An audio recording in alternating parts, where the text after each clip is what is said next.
You're listening to Midlife Side Quest, the Over the Hill Gaming Podcast. Here's your host, John Wall.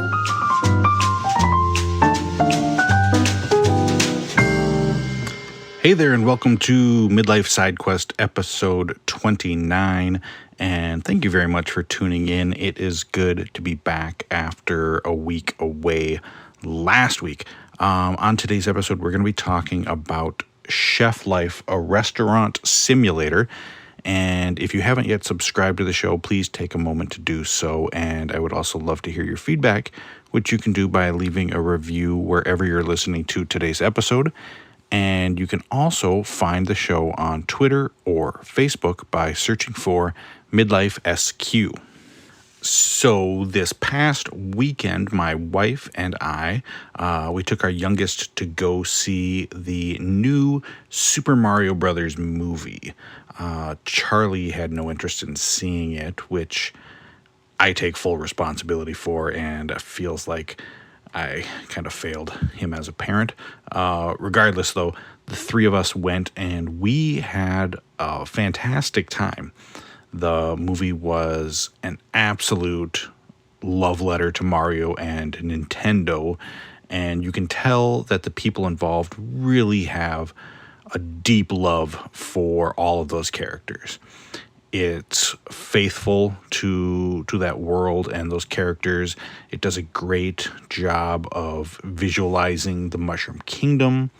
It's got some funny jokes, and it features loads of little Easter eggs for Nintendo fans, both young and old like me. One of the great things about Mario is that he has almost universal appeal, whether you're 5 years old or 25 or nearly 50, you probably have a love or at least a fond appreciation for these characters.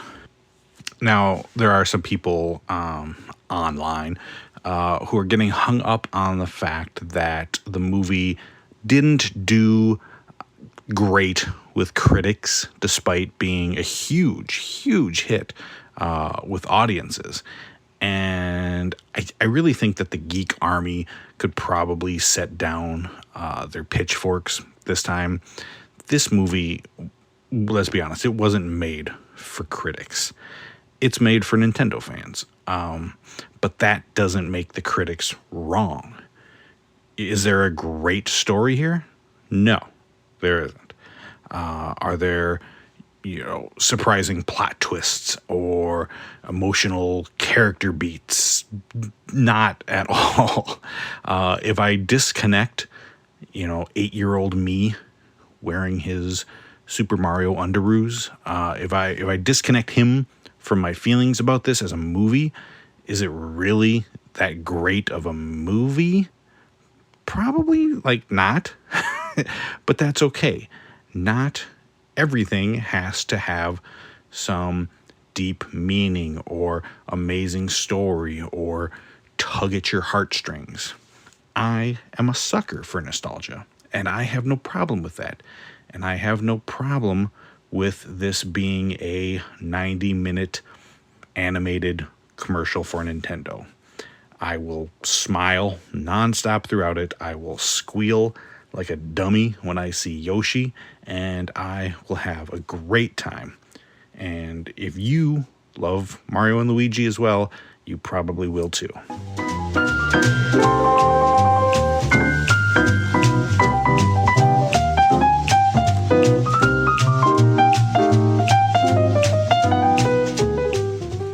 I have talked before on this show about how much I love food. I probably talk about it too much, maybe.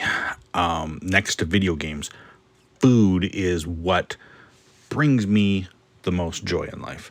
I love cooking at home for my family, and I love going out to discover new restaurants around town, something that the Twin Cities is becoming increasingly famous for. And so I was pretty excited when I saw the trailer for Chef Life, a restaurant simulator. It is a combination of my two favorite things, after all. a video game about running your own restaurant and creating new dishes. Sign me up. So the game begins as you've just taken over a recently closed restaurant and you're teaming up with your pal from culinary school to fulfill your dreams of opening your own place. It's a few days before opening and you need to start building your menu. And when it comes to recreating the experience of running a restaurant, I think the game does a good job of covering the basics. You need to place an order for ingredients from a number of different vendors, taking into consideration things like price, food quality, and buying from local suppliers, all of which will affect your reputation. Then you need to create a menu.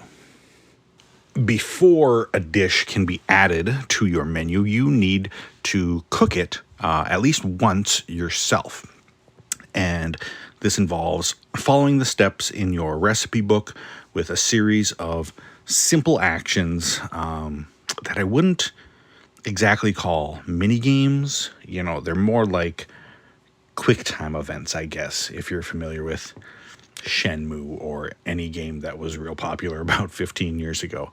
To chop ingredients, you simply press down on the analog stick over and over. To stir, you rotate the analog sticks in a circular motion, and so forth. And it really doesn't get much more complicated than that. And, I wish that there was a bit more skill involved, timed button presses or just something that would, make it more satisfying or would affect the quality of the food that you produce.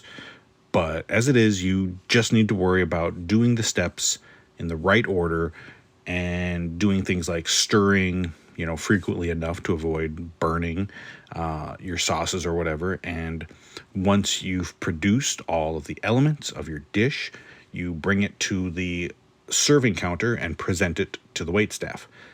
And this brings you to one of my favorite parts of the game, which is the plating.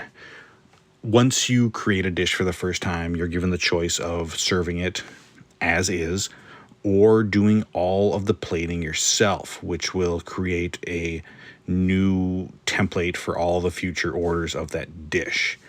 And I love playing around with this part of the game, choosing the right plate, arranging the different elements around the dish, saucing in creative ways.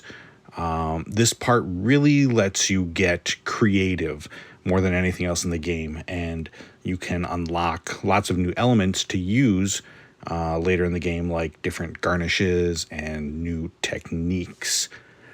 Once you've got your first menu figured out, you can open for business. Customers arrive, they place their orders, and you need to get things served up hot and fresh in a timely manner. Or not. Another thing I really like are the options that you can toggle on and off to make things easier for you, like the ability to never burn your food or overcook it, or to limit the number of customers ordering at once. There's a lot to play with to make things more comfortable for how you want it, and I really appreciate that. And I used it because it's really easy to get overwhelmed when you're trying to keep everything straight. You're stirring pasta sauce while checking the lasagna in the oven, while washing the pots and pans and chopping vegetables. It can be a lot. It does get easier, though, as you progress and as you level up. You eventually get to hire on new staff who you can assign to wash the dishes for you or to help in the kitchen. And when they first start, they're limited to basic prep, like chopping vegetables. But by completing challenges, you can level them each up so that eventually they're doing most, if not all, of the cooking for you. And you get to just sit back and dictate what you want them to cook. And they'll handle all the work for you. It's this late game rhythm that I really found kind of the most satisfying.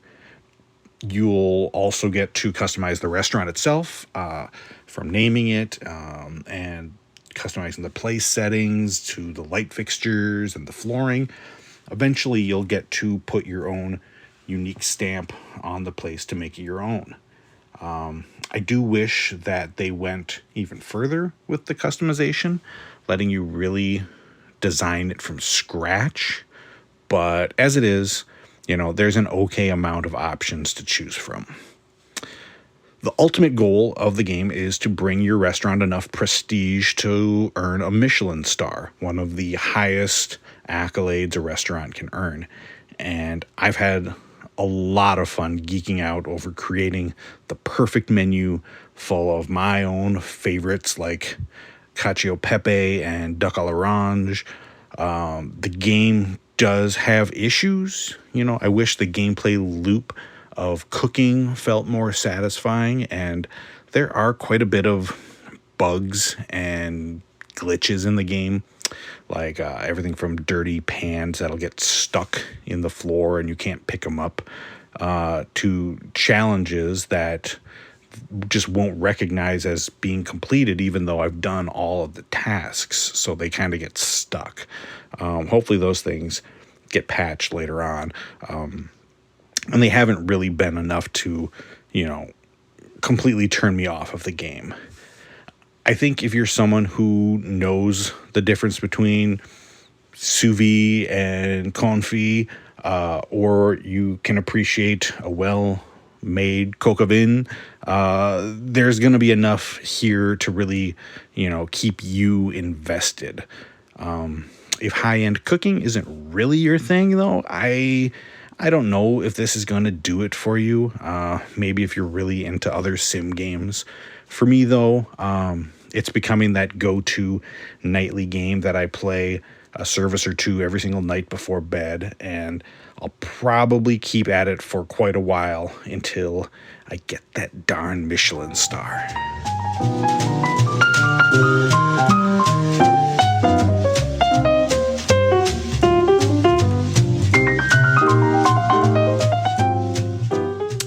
Lastly, this week, before we go, I just want to thank everyone for their kind words following the last episode 2 weeks ago for Trans Day of Visibility. You never really know how people are going to respond to an episode that is, a bit off of the beaten path, not all about video games, but the comments that I received were great, and I appreciate those of you who shared the episode. Like I talked about on the show, the next day we went down to the state capitol, and we had a great time. The weather sucked, but the mood was bright, and there was a great crowd and awesome speakers and performers, and just a great gathering that showed what a supportive community we have here and how Minnesota is leading the way when it comes to supporting trans people. So thank you for all of the listens and the kind words and the shares.